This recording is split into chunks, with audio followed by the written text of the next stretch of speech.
The Aurelian were a gentle race, thin, silver-skinned beings with bioluminescent eyes and voices that sounded like wind chimes. Their homeworld, Serenus, was a garden moon in a quiet corner of the galaxy. They possessed no warships, no soldiers, not even a concept of violence. When the Dravik Empire's iron fleets arrived, the Aurelian sent greetings of peace. The Dravik responded with fire. Serenus burned. Forests became ash. The Aurelian fled to the stars in crystal refugee pods, scattering like dandelion seeds on solar winds, begging for sanctuary. They reached the courts of the Quillari nobles, and were politely refused. They pleaded before the Keth Confederation, and were denied. One by one, every powerful species looked down on their horror and chose the safer path. Inaction. All except humanity.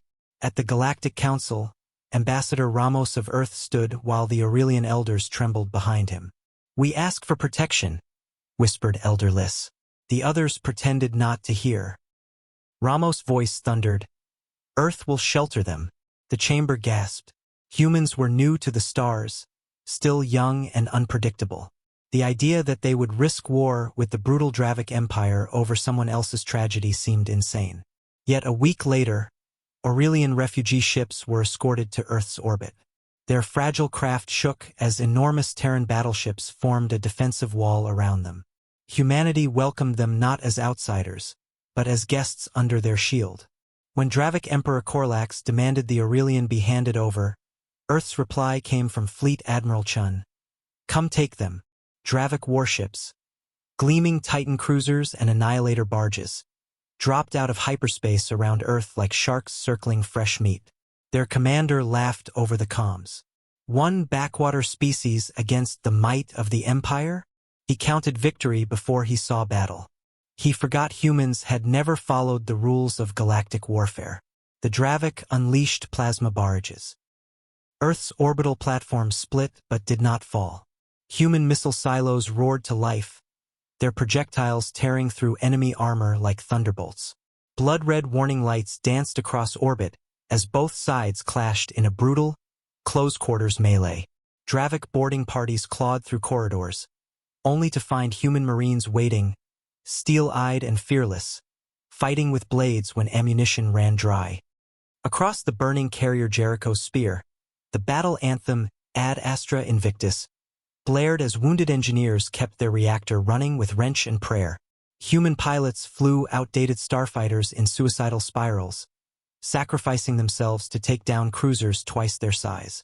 In orbit above Earth, the sky itself flamed. Still, the Dravik pressed forward, certain they could break human resolve. But humanity refused to yield.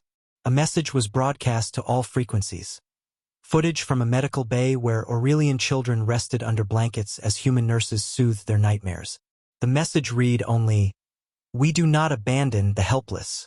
When Admiral Chun launched Earth's secret trump card, a super dreadnought named Archangel, the tide turned. Wrath-forged railguns smashed Dravik ships with godlike force. The battle became a rout. The Dravik flagship, crippled and burning, limped away, leaving behind wreckage and their dead. Earth's orbit was scarred, ocean tides distorted by debris, but Terra still stood. Humanity had done the unthinkable, defeated the galaxy's most feared conquerors, not for conquest, not for profit, but for honor. News of the victory spread like wildfire across the stars. Once cowardly governments scrambled to praise the Aurelian and offer belated assistance. But the gentle refugees knew who had truly saved them. On Earth, Elder Liss knelt before Admiral Chun, glowing tears shining in her silver eyes. "We are yours to command forever," she said. Chun shook his head. "You owe us nothing. Just live." And so the Aurelian planted gardens in the ruined fields of Earth, singing songs of dawn as humans rebuilt their shattered fleets. Together they stood beneath strange twin suns of hope and iron. Children of both species played together under skies once torn by war. A new legend took root across the galaxy. The humans are dangerous, yes, but only to tyrants. To the vulnerable, they are guardians. Humanity became a whispered prayer among refugees, a terror among slavers, and a riddle to all who watched from afar. Why do the humans fight so hard for those they don't even know? No one could answer, except the humans themselves, who simply smiled and said, because someone has to.